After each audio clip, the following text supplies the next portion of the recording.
你杀了我！杀人多没劲呐，诛心才过瘾。杀了我！杀了我！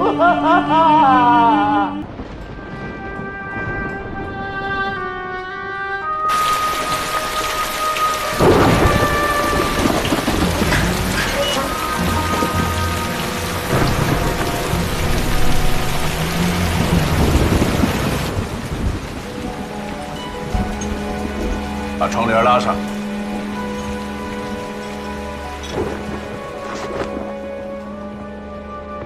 这种俗人呀，糟蹋了一本好书。人是俗人，却长了一双透人心骨的火眼金睛。爸爸，您是高估他了。火眼金睛，偏偏漏了我这个小鬼。你就不怕他是欲擒故纵？今日来登门，就是来探探底。那他就不会收爸爸那惠而不费的礼了。依我看呀，您才是真正的火眼金睛，这三言两语翻云覆雨，就把他金生火压到了五指山下。爸爸，您这招什么时候能教教我呀？你真的以为被称为军统间谍捕手的金生火就那么容易？细节上有没有什么遗漏？船上这7天，你犯了太多的错误。站起来！你站起来！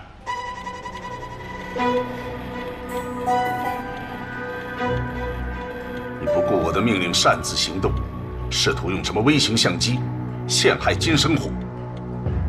是。你不经请示，把金生火带到这里来见我。是。你擅自刺杀森田。不，你最大的错误就是在接触李宁玉时，言辞不慎，又暴露自己的危险。可就算不能为南京政府工作，还有重庆共产党。住口！你再说一遍这样的话，我就可以去反间科检举你。不，我相信他不会出卖我的。你凭什么相信？我凭直觉，我就是相信他。你知道什么叫直觉吗？直觉不是巫师的水晶球，不是上帝的神奇。直觉是鬼魂记忆的前世心跳，是母亲留给孩子的血缘遗传。它就像风，无形无色，不可捕捉，但是他的身上一定带有所经之处的气息和温度。间谍的直觉是要经过无数次的生死考验，囤积在血液里的经验荷尔蒙，一经环境的触发，会越过理性，直接指挥大脑。所以，只有像金生火那样，经过千锤百炼的谍报人员，才有资格谈论自己的直觉。李宁玉那样获益了恩尼格玛的天才，才有资格谈直觉。你一个既没有经验又没有资历的新丁，有什么资格谈论自己的直觉？哼，不知天高地厚。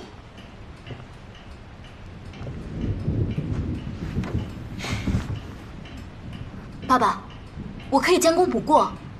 德国进攻苏联的情报，重庆方面还是一无所知。如果把这样的好消息送上门，戴笠他一定会高兴的。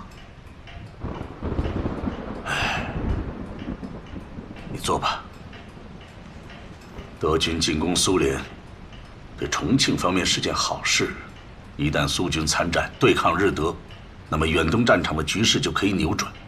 所以重庆方面绝不会向苏联示警。这条情报对蒋委员长、对戴笠都毫无价值。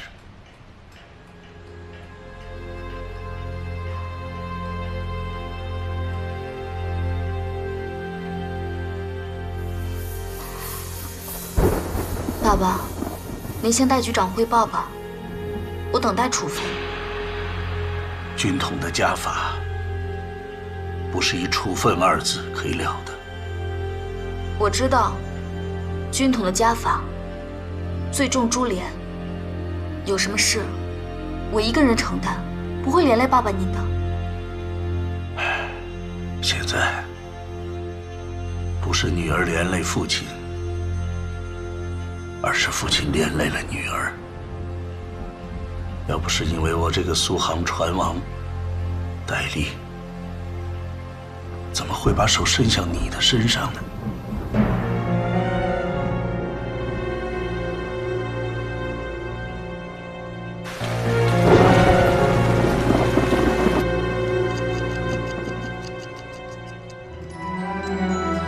德军的情报虽然没有用，但是2代恩尼格玛机的构造却价值连城。我曾经想通过施伦堡打探2代机的结构机密，可惜失败了。德军非常重视它的加密方式，英国和美国一直无法破译。只要掌握了这种密码机，国民政府就可以以此为筹码和英美交易更多的战略资源和军事支持。正像森田所说的，价值千钧。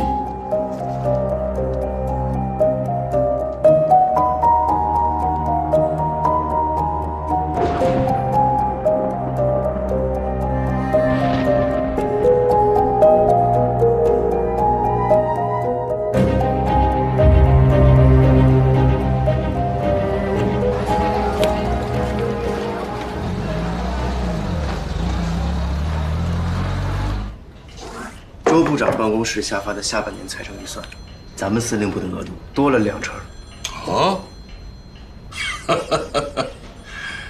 顾会长就是顾会长，真有办法呀！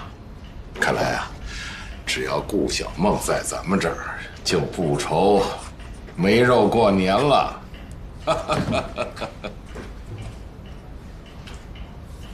日军司令部发来的加强令副本。金生火是将官了。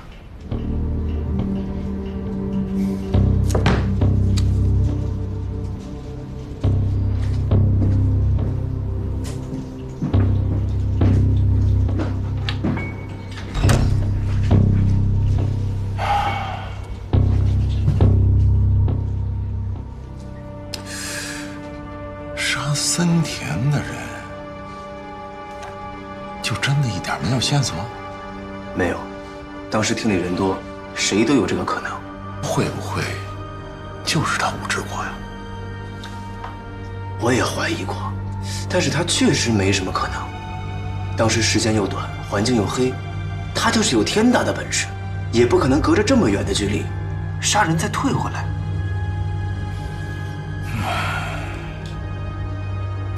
奇怪，真是太奇怪了。那到底会是谁呢？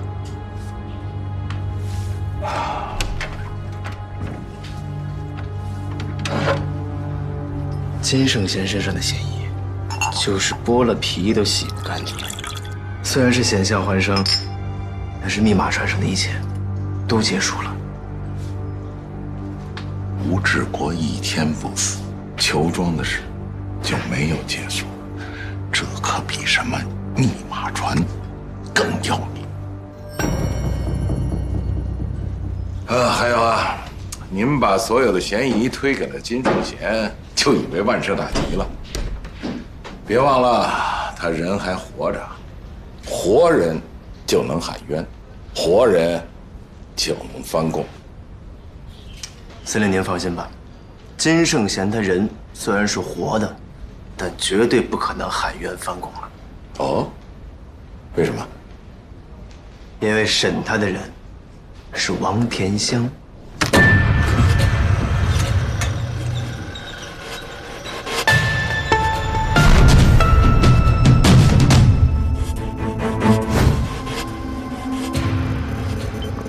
金教授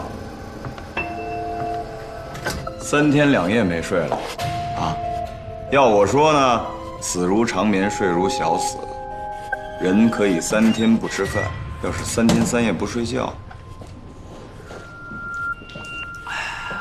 那就是生不如死了。金教授。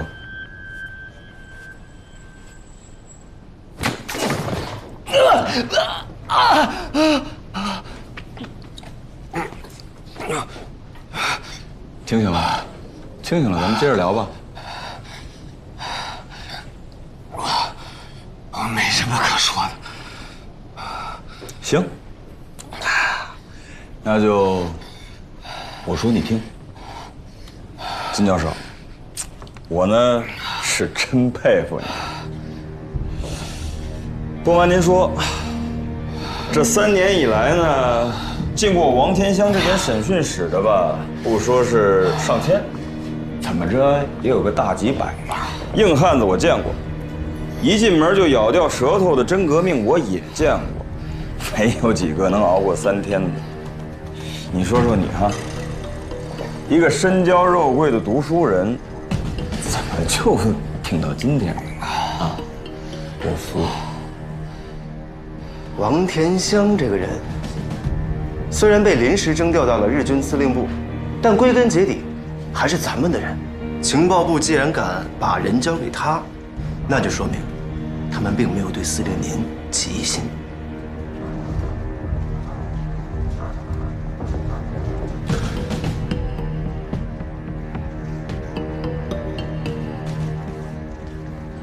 可是，如果他们是欲擒故纵，那他们就不会对王天香交底。王处长这个人，司令您最清楚，这公民心比金生火都热。哼，死人在他手里头都会签字画押，审出一个斯大林的特务，对他来说那可是可遇不可求的大功一件。你们这些人啊，跟堂子里刚买来的那些活肉没有区别嘛？啊，一个个非要寻死觅活、不依不从的，何必？哎，有抹不开脸的，有舍不得肉的，还有一些是死不了心的。就说抹不开脸的吧，扒光了衣服在院子里捆上一天，脸不就没了吗？舍不得肉的，板子抽，盐水烫，肉烂了就不金贵了。最麻烦的是不死心。真的不说，我是被李宁玉他们陷害的。你瞧瞧，你瞧瞧，又他妈是这一句。你是被人陷害的？斯大林的间谍是那么容易被人陷害的吗？金教授，你别学那些刚进堂子非要办什么3针9裂，脸没了肉烂了，还他妈不死心，这最让人生气了，你知道吗？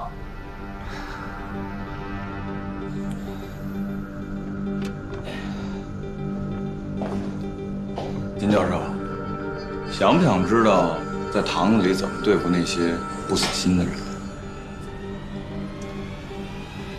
我呢，曾经买过一个姑娘，眼高，心气儿傲，百般法子都使遍了，就是不从，活活把自己饿的就剩下一口气。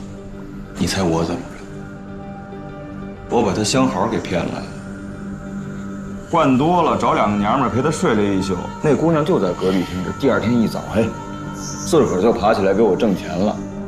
别觉得我说的脏下流，我就是想告诉你。人呢，终归是躲不开那么一个情字，好像我刚跟你说的，这是男女之情吧，还有兄弟之情，最要紧的是血脉亲情。想你闺女了吧？别着急，你杀了我！杀人多没劲呐，诛心才过瘾。杀了我！杀了我！又回来了。对了，金教授，刚才忘记告诉你了，你闺女的船还有5个小时到杭州，5个小时，你有时间好好想清楚。你混蛋！你杀了我！你说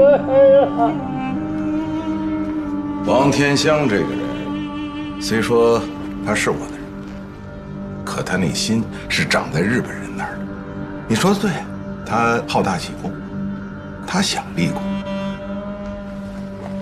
可如果他还嫌这份功劳不够大，再扯上我呢？那司令，您的意思是？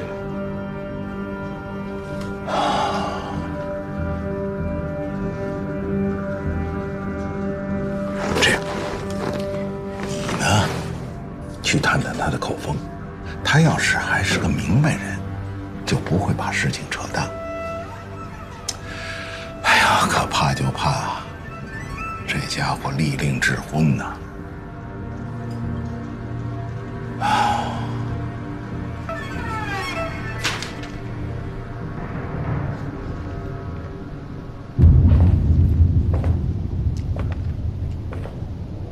金教授，你是真他妈以为我王天香不认字儿是吧？啊？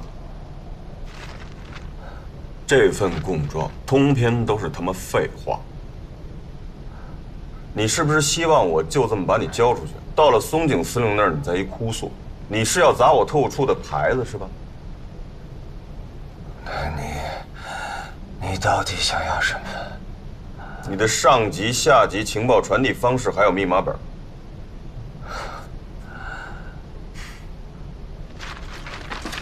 我看你啊，是真想让我叫人把你女儿扒光。你不要走，我真的没有上级，求求你饶了我女儿吧，饶了我女儿吧！我不反骨，我都认了。只要你饶了我女儿，我绝不反骨！求求你，求求你！不愧是老毛子训练出来的人，嘴够硬，心够狠。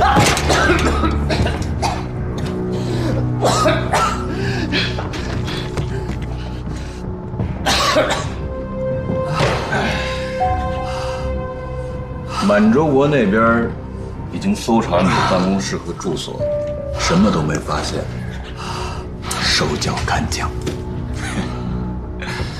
既然别的地方没有，那一定就在你身上。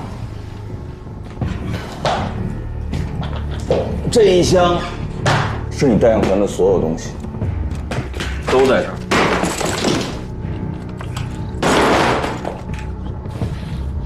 来，藏哪儿了？没有，真的没有。不行，你们可以一件一件的查。一件件查，你他妈玩我是不是？你是数学专家，就你这脑子，藏点东西还不容易吗？啊，我没时间陪你玩，查东西不如查你。好，你够硬气。老子现在更他妈相信你就是斯大林的间谍了，不是共产党没这么带种啊！处长，处长，有屁快发！张司令来电话了。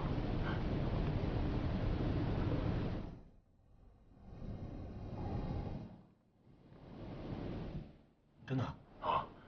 张司令亲自打的电话。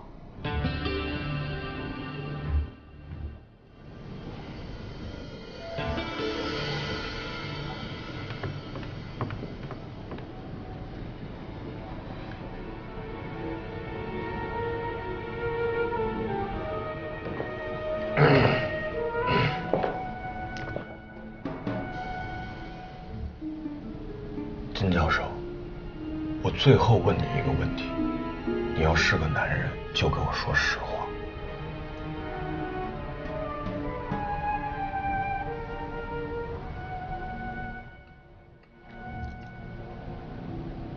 你和川岛芳子是不是睡了？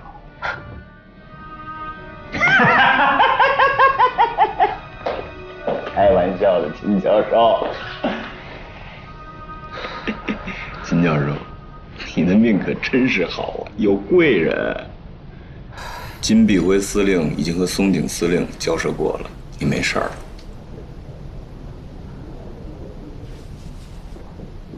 你是说，金司令他真的？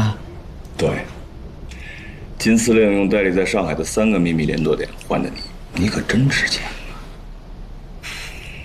好了好了，别愣着了，起来换身衣服，清理清理，就走吧。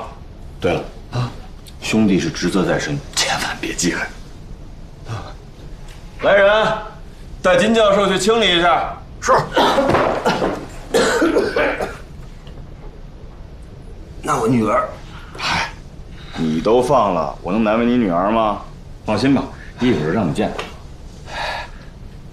要不我帮你收拾收拾？啊，不，我自己来，我自己来。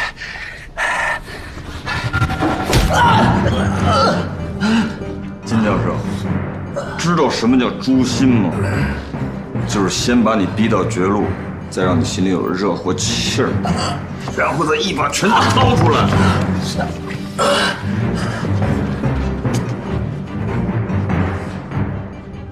这他妈才叫诛心啊！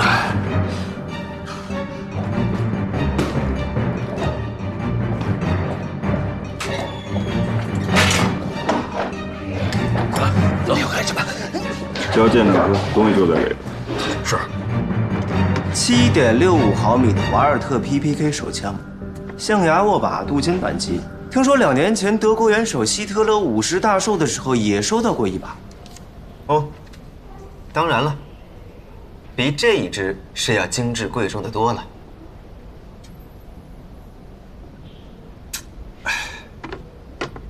张司令抬爱了，田香受之有愧。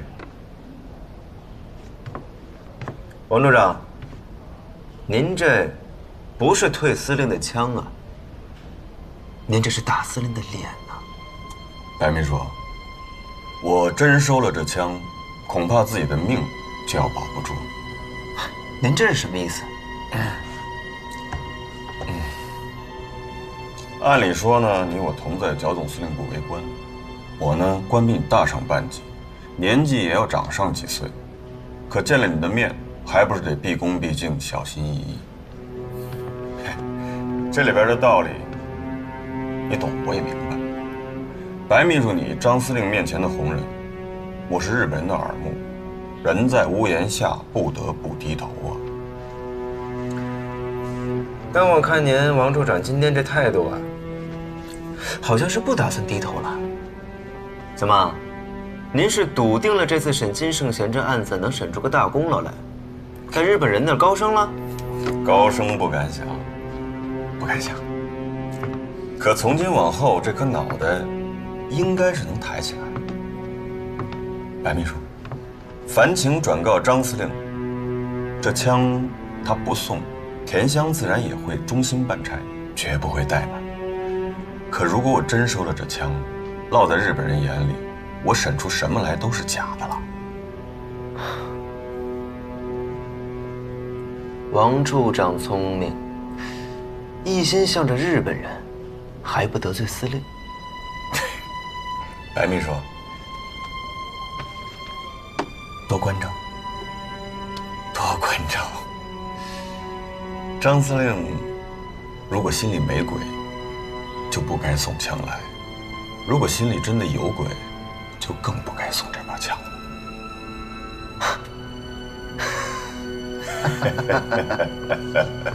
说，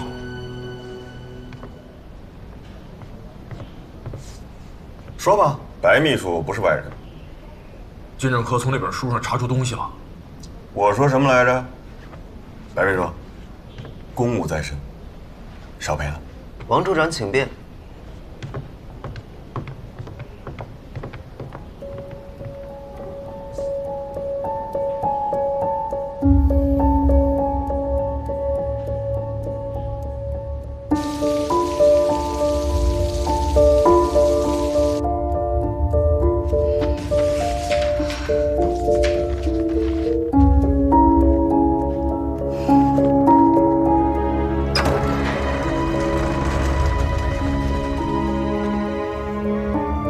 时间到了，出来吧。哪国的时间？在宣告失败时，哪国的时间都一样。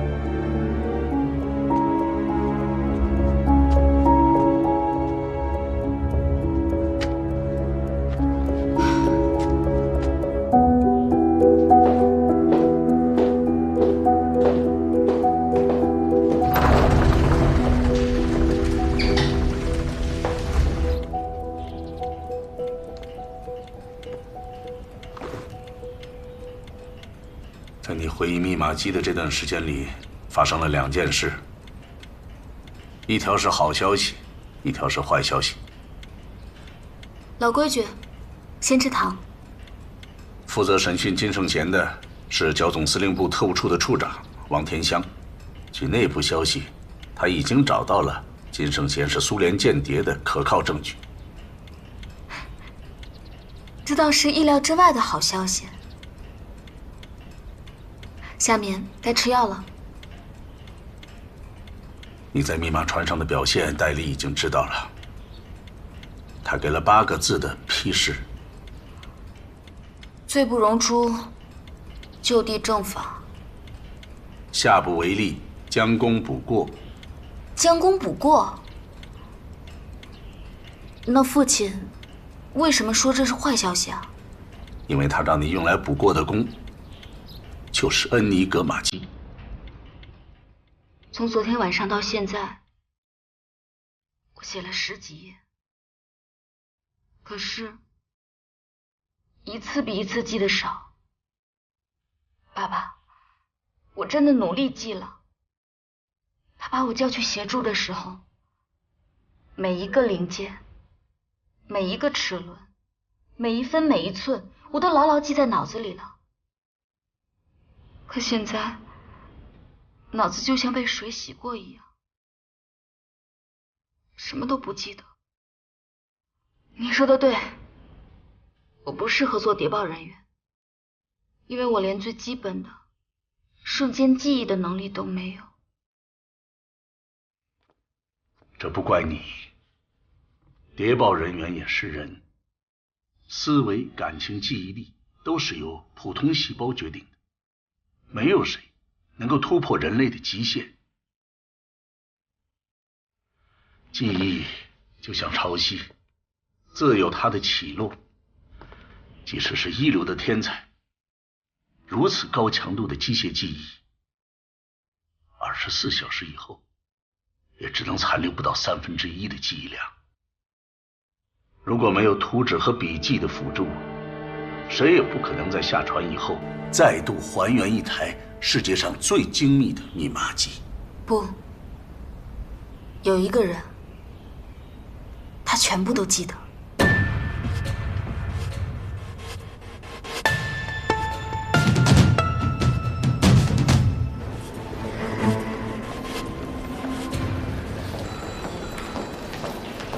李上校，李上校，都醒醒，都醒醒！科长来了。科长好。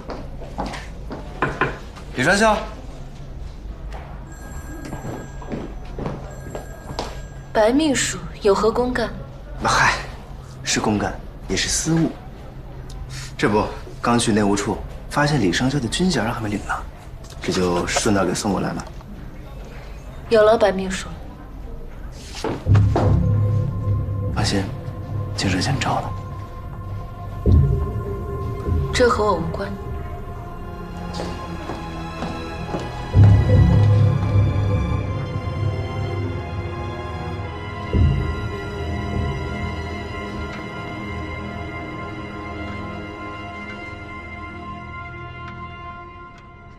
这张照片就是向他们宣誓，离开这条船，我李宁玉也还活着，不是把死亡寄存在什么地方的行尸走肉。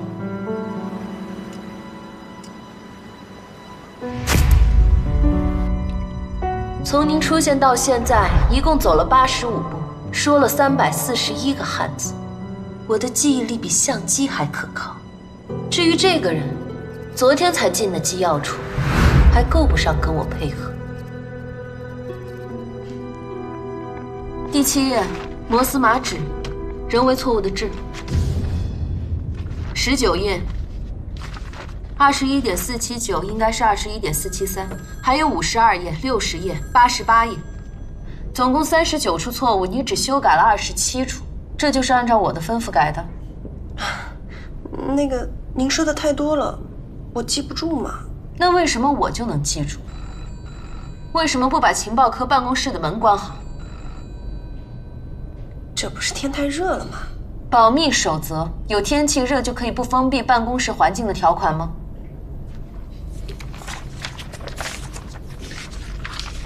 把文件拿回去，再重新修改一遍，不准再出现任何的遗漏和错误。还有，记住，情报科来去自由，不留庸才。如果你愿意一直开着门看杂志、涂指甲油，你就自己走出去，再也不必回来。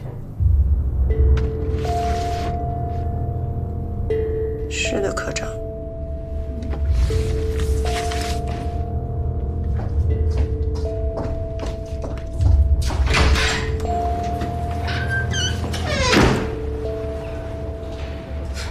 有什么了不起？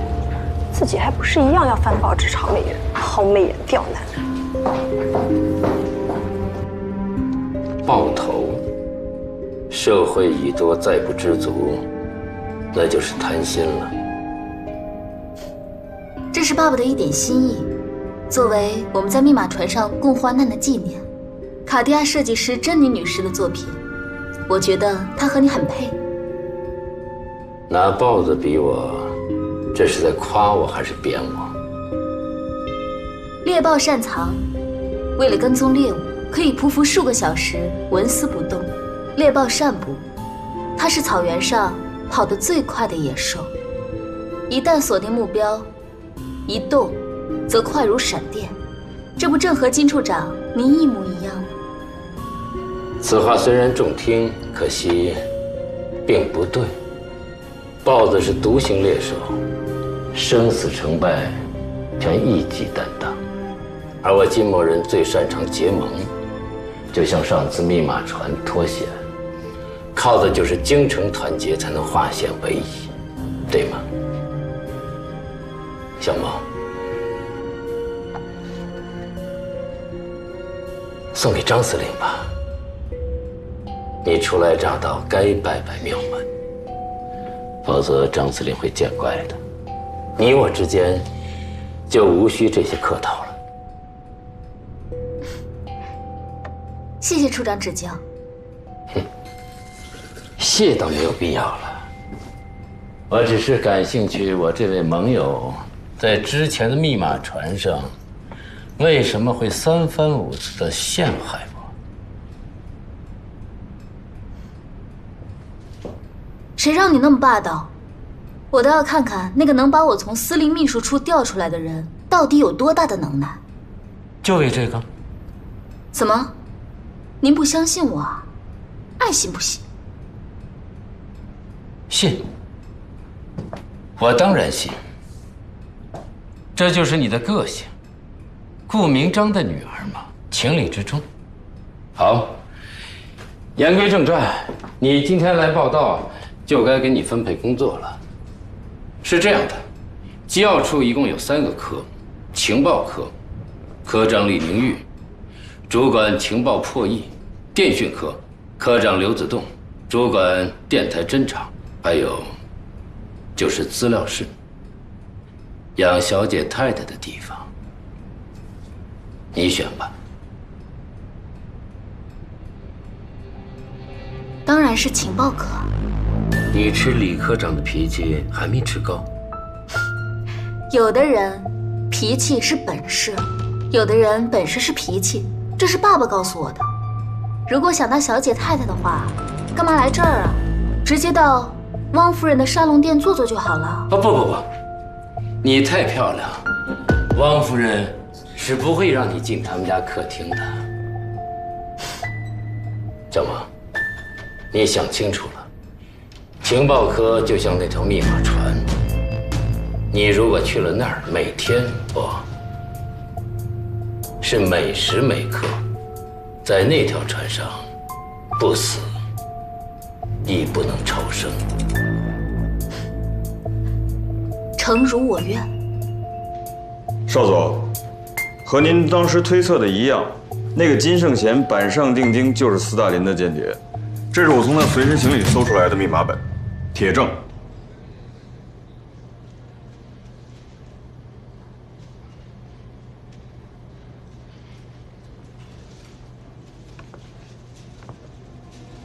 没有人告诉你，我已经不是什么少佐了吗？因为密码船事件，我已经被解职，马上就要接受军部直系处的调查，你不该再来向我请功了。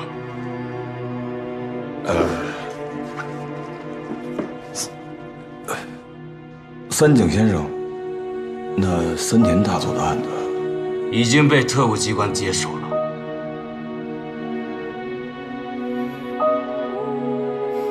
森田大佐、彼を憎んでいた。今彼が大佐殺しの犯人を追うことになるとは。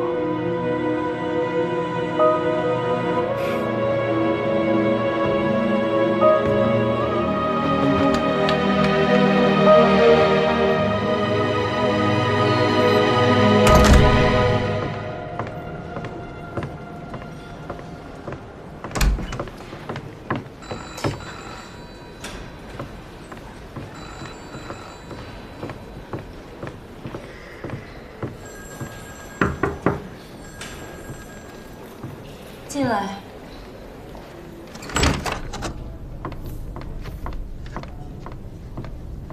科长，316号电文已移出。出去。关上门。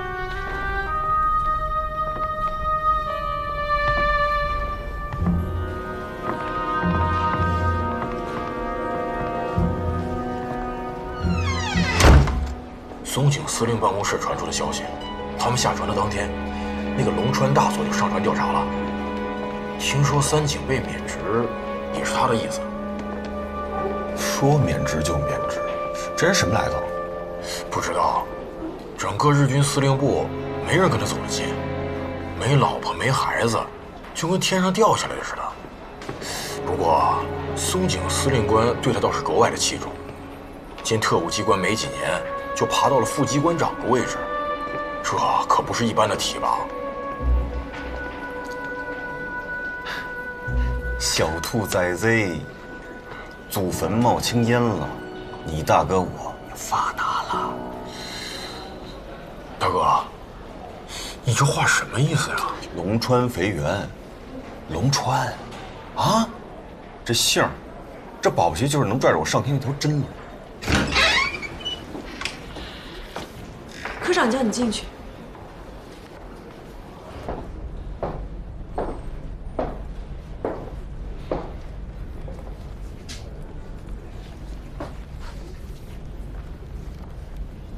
关门。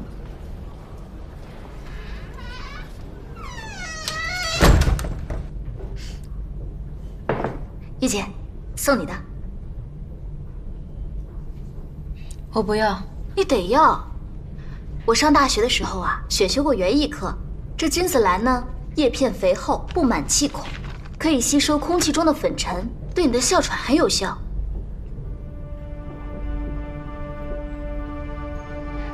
而且呀，这也是日本天皇最钟爱的花。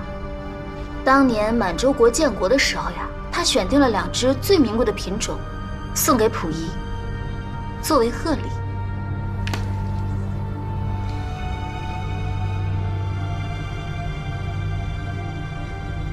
既然你这样戒备我，就不该来情报课。玉姐，你说什么呢？你对自己在船上的言行反思过？你在后悔曾经对我说出的那句话？那就算不能为南京政府工作，还有重庆共产党。出口！所以，你才借着这盘君子兰向我表示，自己是忠于日本人的。你对自己在船上的言行反思过？你在后悔曾经对我说出的那句话？所以。你才借着这盘君子兰向我表示，自己是忠于日本人的。我呀，又被玉姐猜中了。不过，我说天皇是附加的私心，治哮喘是原本的真心。我是不希望玉姐对我有什么误会。叫李科长。是，科长。是李科长。是。李科长，回去告诉金处长，让他把你安排到资料室去，我这里不缺人。还有他，别带走。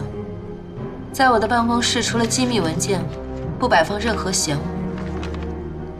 不，情报科缺人，非常缺。刚刚进来的应该是你最得力的科员了，不然的话，他也不会接触到最高机密的密电。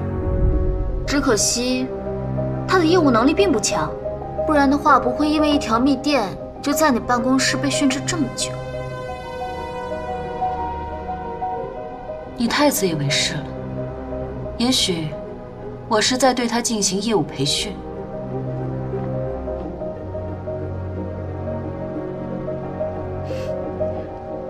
天才不会在庸人身上浪费时间，更何况他指甲上的气味还没有散，应该是1到2天前刚做的。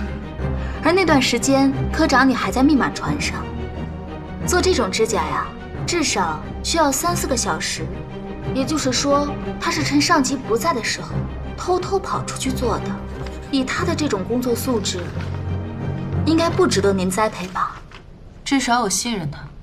他不被信任，也不值得信任。我手捧礼物初次登门，按理说应该算是您的客人，可他对您的客人没有丝毫礼貌，所以他应该没有很尊重您。更何况，他还有窥探您隐私的坏毛病。要我说，玉姐，你绝对不会信任这种人。你这点小聪明，应该去电讯科行动队，在我这里，可派不上什么用场。李科长，我记得你曾经跟森田说过，你有和照相机一般的记忆力，是吧？别动。你放心，我不会动你的机密文件。不过，你的办公室也不是只有机密文件。家园，中文杂志，我也只看这一本。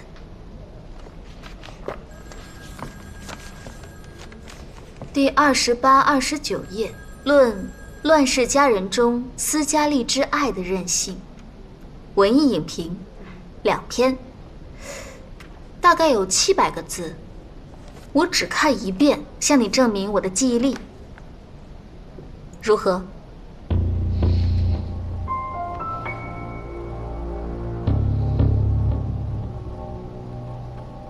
给你3分钟，5分钟，4分钟，3分半。来，都快点啊！这边还有，这边还有。小心点啊！小心点，听见没有？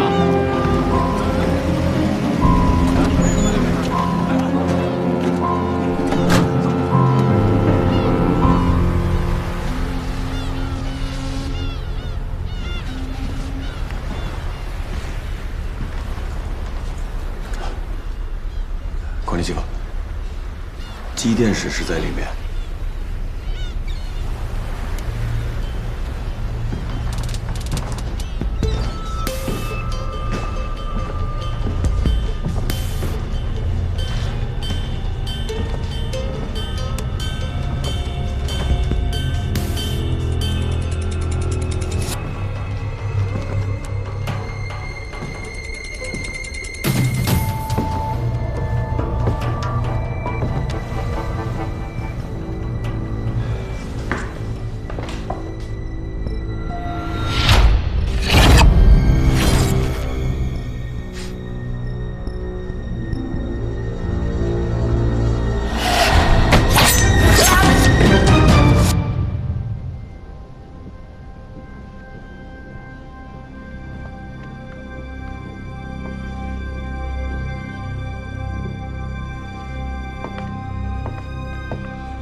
时间到。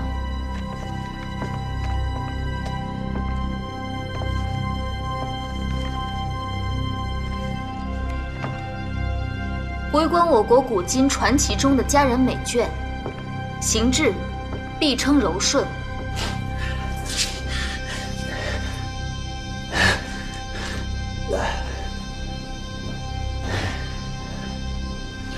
大佐，您一定是龙川大佐吧？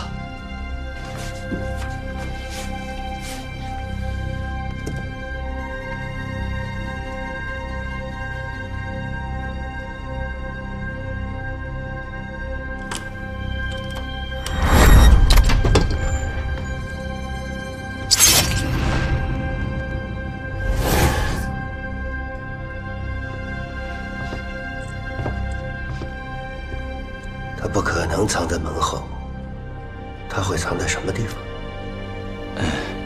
大嫂，鄙人是桥总司令部特务处处长王田香，奉情报部的命令来协助您调查森田大佐遇害一案。啊，您一定是在还原嫌犯闯入机电室杀人发报的现场吧？回看《乱世佳人》中斯嘉丽的乖僻任性，尤其可以做我国新女性之镜鉴。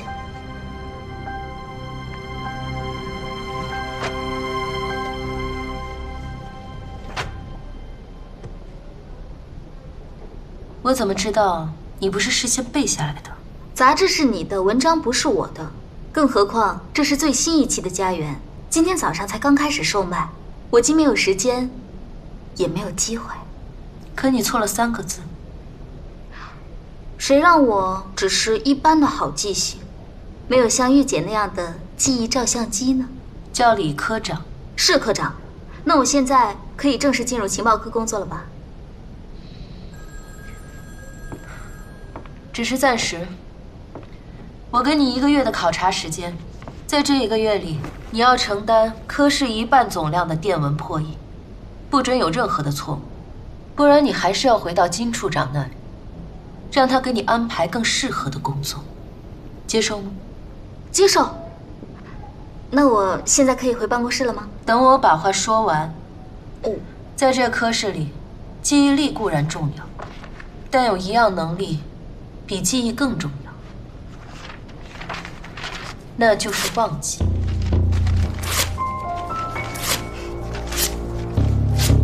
据金圣贤招供，他是潜入机电室，然后用刀割断了发报员的喉咙，随即发报离开的。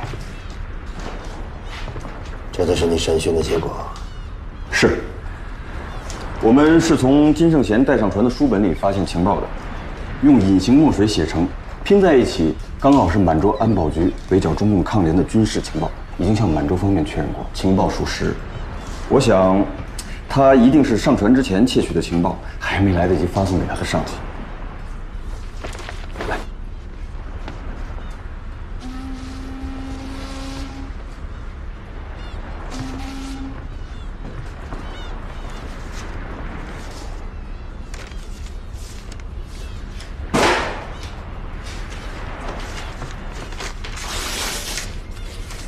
大哥，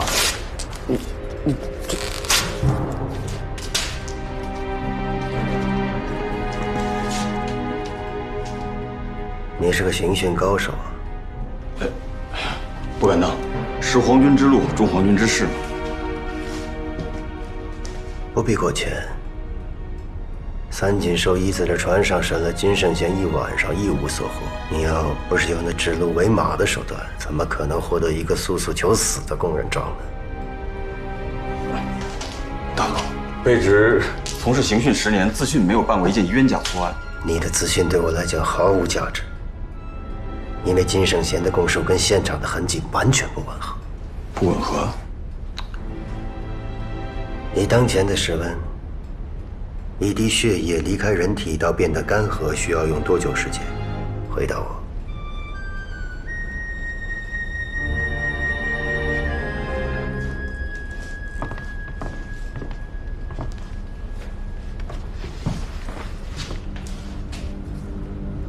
你的血从滴落到凝固用了5分钟，完全凝固大约15分钟。根据金圣贤的供词，他是趁着森田召集众专家去研究检验李宁玉推算的稿纸时，闯进机电室。杀人最多不过5分钟，电文也不超过6个字。杀人、发报到离开最多不过7到10分钟。根据三井的回忆，金圣贤离开森田办公室的时间确实很短。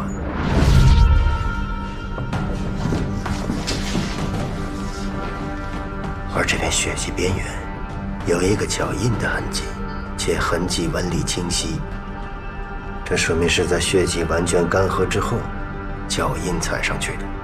而我对三井和森田的鞋子进行了彻底的查验，没有发现任何血迹残留。也就是说，谁踩上这脚印，谁就是凶手。杀了人，发完报，可是这个人还留在这里，原因只有一个，那就是三井和森田来得太突然了，他出不去了。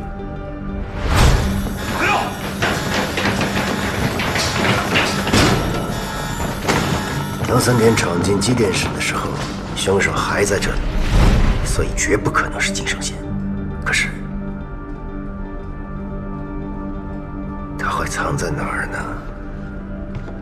藏在哪儿呢？大佐，金圣贤行李里搜到的情报是真的，这可是实打实的证据。实打实的证据，你确定吗？我问你确定吗？确定。正是你所确定的那份实打实的证据，让我完全相信金圣贤不但不可能是凶手，更不可能是斯大林的间谍。为什么？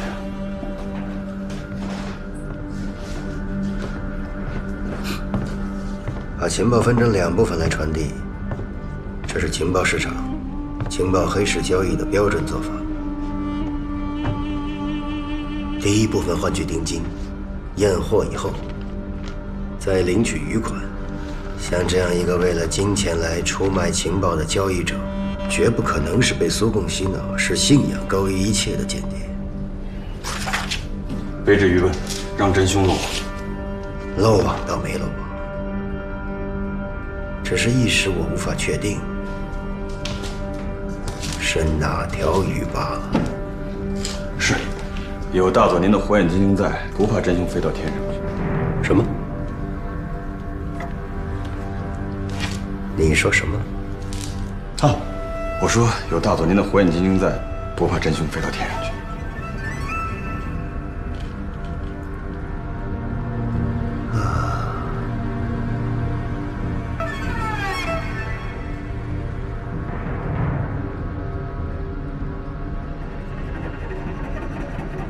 他就藏在这儿。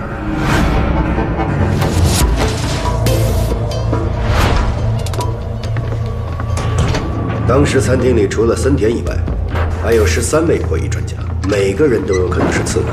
但是若论刺杀的成功率来看，最有可能得手的，还应该是这个顾小梦。一个千金名媛做杀手不太可能吧？正因为他父亲富可敌国，他却拼了命的要进间谍部门出生入死，你不觉得可疑吗？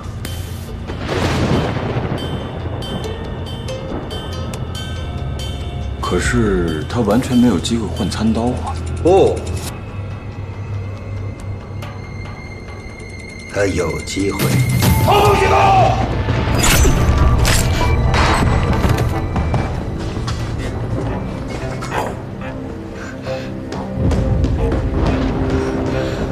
要这么分析，当时在餐厅的每一个人都有机会换餐刀。是的，最能洗脱顾小梦刺杀嫌疑的，并非没有机会替换餐刀，而是他根本不可能是杀人发报的真凶，所以他也就没有刺杀森田的动机。毕竟，仅凭一根钢柱攀爬在天花板上15分钟，这需要多么强悍的臂力啊！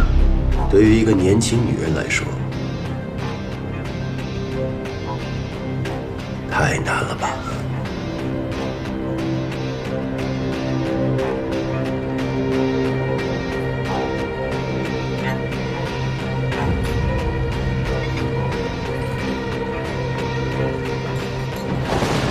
同理，李宁玉也不可能是真凶，他的手上还有着严重的伤病，更何况当时他在会议室里正在紧张地破译着2代机，根本没有作案时间。也就是说，2个女人都洗脱了嫌疑。如果金圣贤确认没有杀人嫌疑的话，凶手只能是金生火、白小年和吴志国当中的一个。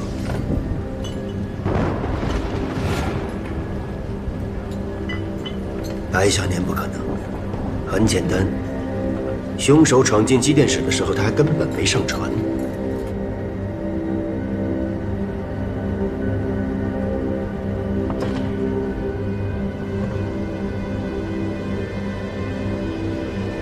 金生火，一定是金生火。他这个人老奸巨猾，又是戴笠培养的高级间谍，杀人、发报、暗杀，对他来说就是家常便饭。别忘了他戴眼镜。这个军统的王牌特务，年过50旬了，就算他有把子力气攀爬上天花板，能待上15分钟，他的眼镜也会比他先掉下来。那就只剩下吴志国了。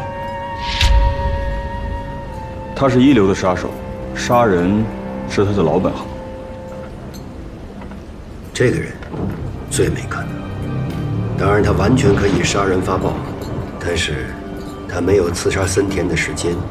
当时他正在楼梯上，以那么远的距离杀人、换刀，再返回原来的位置，短短的时间里完成所有这些动作，除非他是飞人。而且根据他的专业素养，他看不懂2代密码机，没有任何可能记录下那些数据。所以，吴志国没有杀害森田的动机呀。也就是说，剿总司令部的5个人都排除了嫌疑。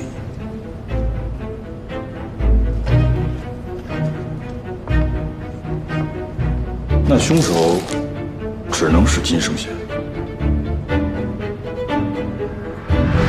动武行动！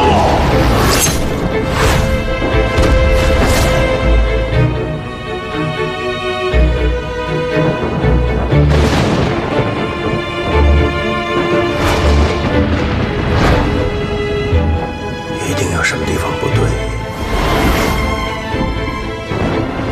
我到底遗漏什么了？那天晚上的情况，看来只有森田大佐才知道了。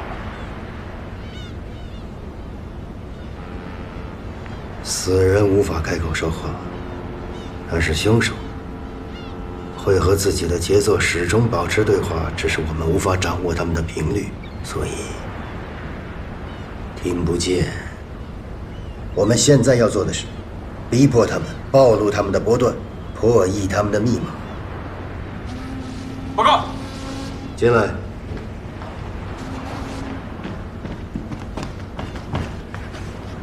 说吧。红雀发了急电，大佐一直追查的共产党护内行区地下党组织内的老汉，终于有迹象了。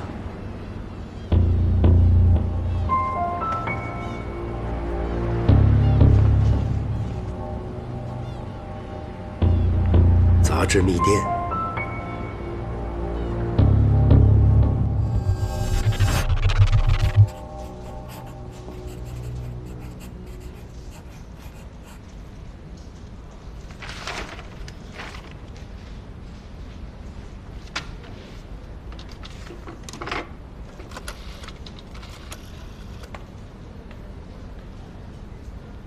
喂，找刘宗林。到了，我叫4份到了。到。喂，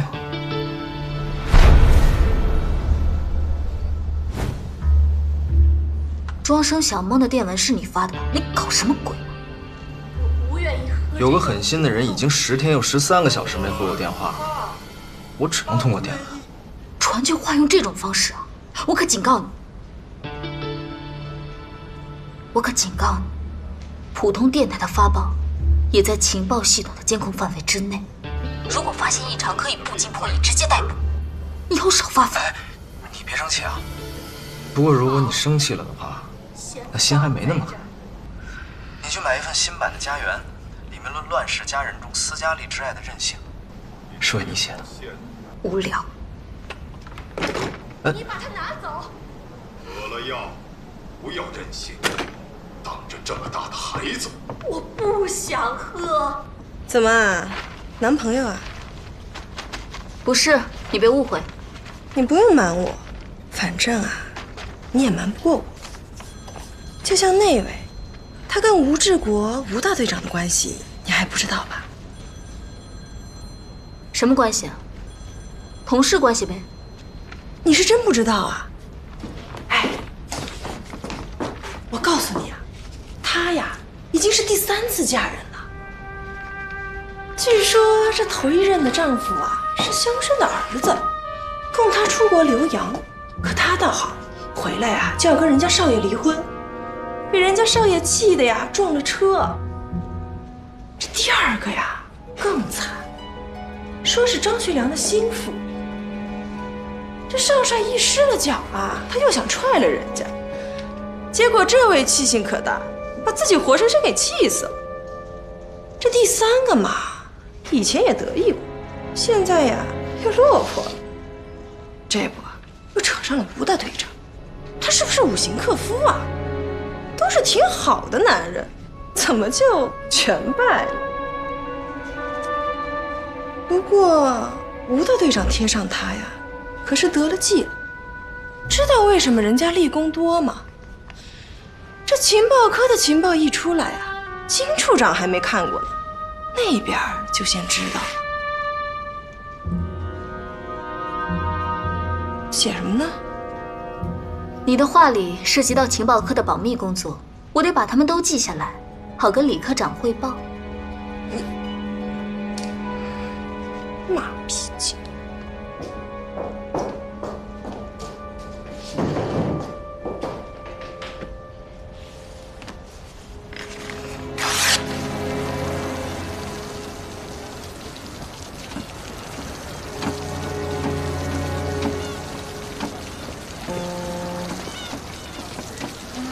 大哥，哎，你脖子怎么？你别管，把他召集过来。抓谁呀？什么抓谁？给我买杂志去。杂志？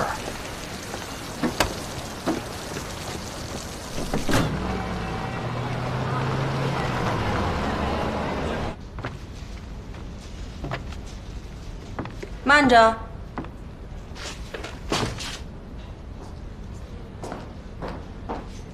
给我吧，我去送给李科长。不劳，您忙。哪有你忙啊？李科长说了，送来的电文1半以上都要你一个人破译，你的时间宝贵，就别浪费在这些程序上。这是417到423号密电。啊，是我的工作。可我这不是怕你完不成科长给你的定额吗？按照时间要求啊，在明天中午12点之前就要完成全部破译。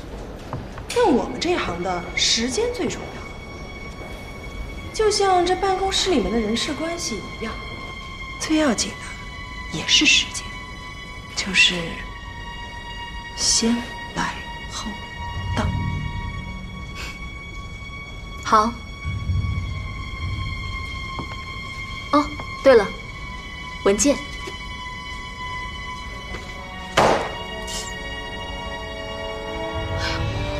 这时间太着急，都没办法好好给您递文件了。你，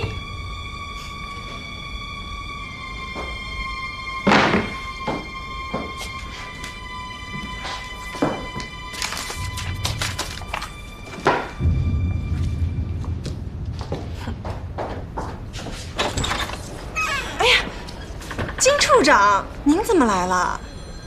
哎呀，听说处长升了少将，我都还没来得及去府上祝贺呢。免了，都是些官场客套。女孩子嘛，不要总学张司令身边的那位白秘书，太累了。别怪我老金不够绅士，刚才2位女士在屋里的对话，我这双老谍报的耳朵身不由己，都听见了。职业病嘛。先听我说，你刚才教训顾小梦的每一句话都对，我都支持。不过有一点你没说透，这办公室里的人际关系确实跟破译密电一样，但最重要的不是时间，是时限。所以说先来后到不重要，时过境迁才最要命。你说对吗？对。事事如此，有了那些赶时运的，那些先来的，也就只能先靠边站了。顾小梦，放下手边一切工作，全力以赴，先破译这份密电。天亮之前，务必把结果直接报给我，明白吗？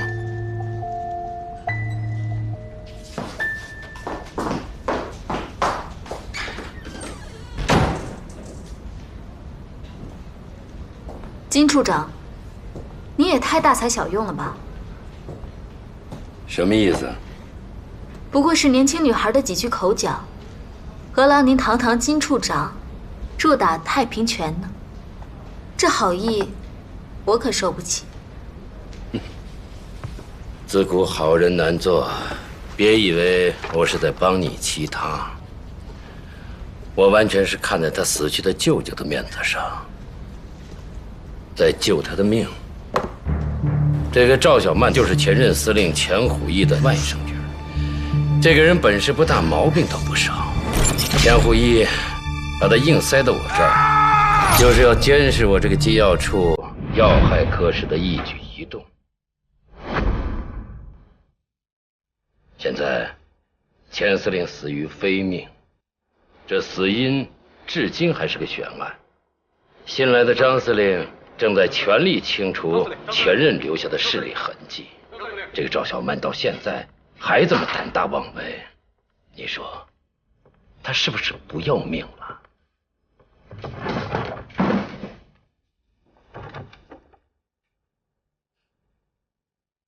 金处长，您看似阎王，实则菩萨。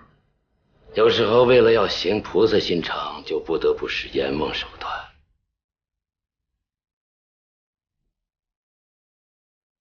这都是顾小梦破译的。他没有破译，是我。那这条密电的第一道加密手段是替换加密还是一次一密加密？这个你今天的表现，我会写入你的年度操行记录。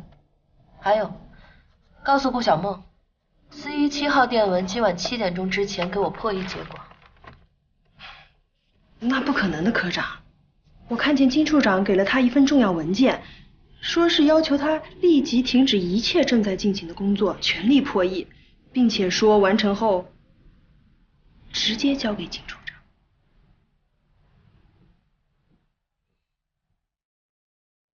今天晚上你不能回家，要封闭和外界的一切来往，全力以赴破译密电。天亮之前，务必把结果直接交给我。这什么密电啊？这么要紧？这是电讯科截获的军统高层发往上海站的密电。这个波段最近发报频繁，我判断这是戴笠对杭州、上海一带的谍报工作有重大的部署。小梦，你应该知道这里的轻重。现在李科长还在处处刁难你。如果破译成功，破获了戴笠在杭州、上海一带的谍报网，那你就立了大功，在情报科就站住了脚。到那个时候，谁都不敢动你了，明白吗？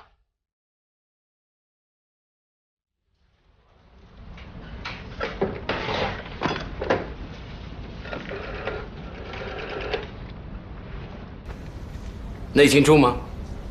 我是机要处金生活。今天晚上情报科顾小梦要留守科室，执行紧急的破译任务，备有参犯，执行1级安保。谢谢。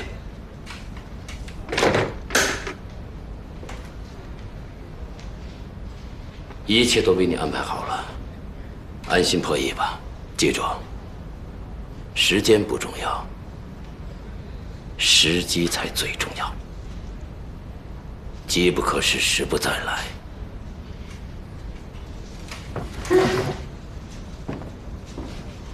金处长，还有事儿吗？如果这密电我破译不出来，会怎样？莫开玩笑，如果破译失败，贻误了军机，我老金也无法把你再留在机要处了。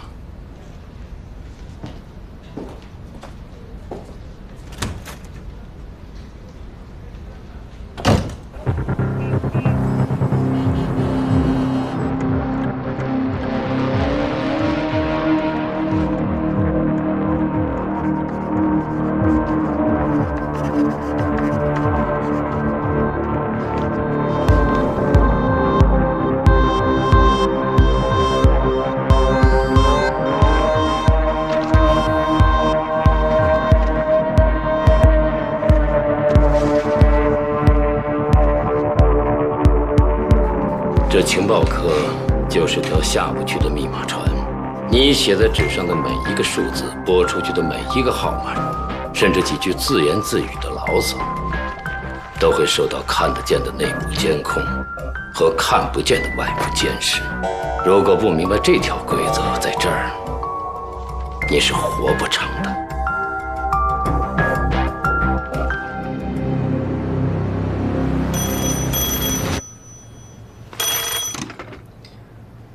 情报科李宁玉，宁玉，刚才看你办公室的灯还亮着，怎么？李科长今天晚上有什么紧急业务吗？刚刚破译好417号电文，马上给金处长送过去。明天送也来得及吗？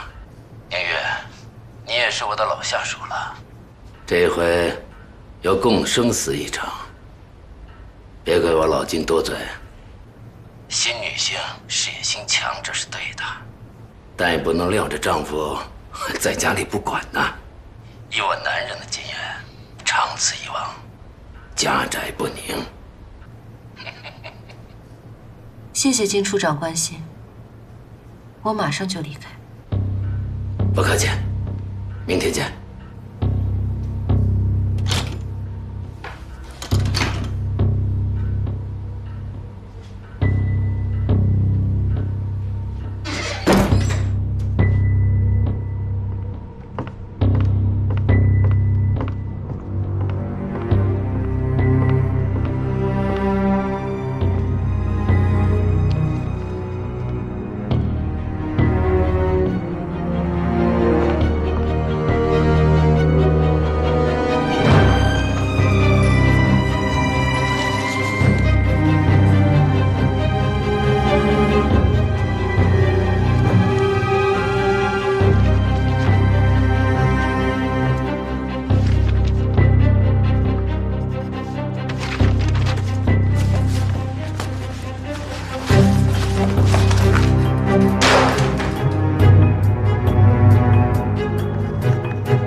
戴局长不但费心，也费力了。孤舟蓑笠翁，独钓寒江雪。这哪里是渔翁的江雪，分明是戴笠的江水，寒如厚雪，非要困住我这叶孤舟不可呀！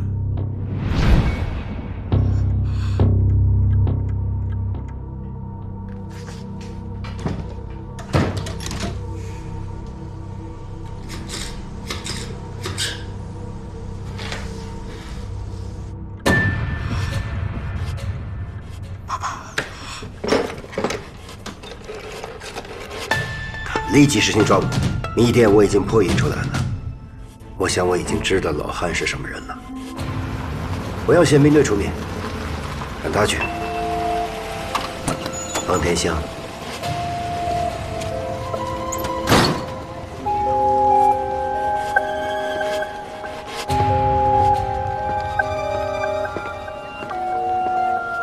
喂，内勤处吗？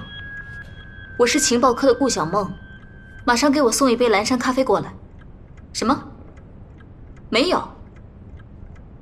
好了，这样，你给我家打个电话。对，就是找顾明章。爸爸知道我最爱喝的咖啡在什么地方，让他马上派人给我送过来。什么？要跟金处长汇报？我只是让家里人送一罐咖啡。喂，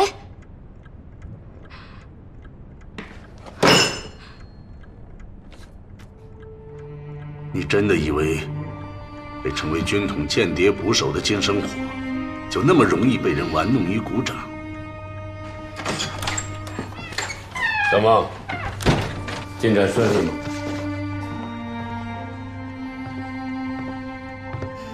还没完全破译。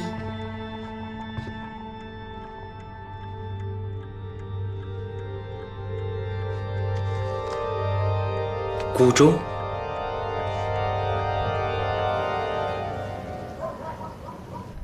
大哥，是不是该抓捕了？再等会儿吧。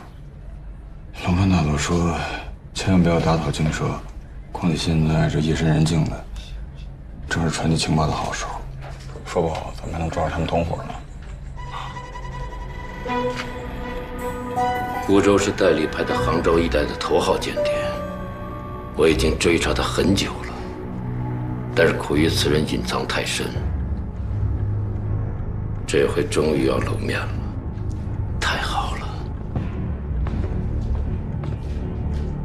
小孟，抓紧时间，按照戴笠派出密使的实现习惯，上海与杭州如此近的距离，他们绝不会提前36小时以上发令，剩下的时间不多了。孟明一定要争取咱们在会面之前布置好抓捕。要不要我帮你？哦，不必了，马上就要破译完了，我会在天亮之前，不，5点之前破译完毕，送到您的办公室。哦，对了，美国货，当然了，不是什么顶级的蓝山，但任务完成之后，我保证请你喝最好的咖啡。干活吧。啊，小孟，以后有什么事情，不必给内勤处打电话，直接找我，我来安排。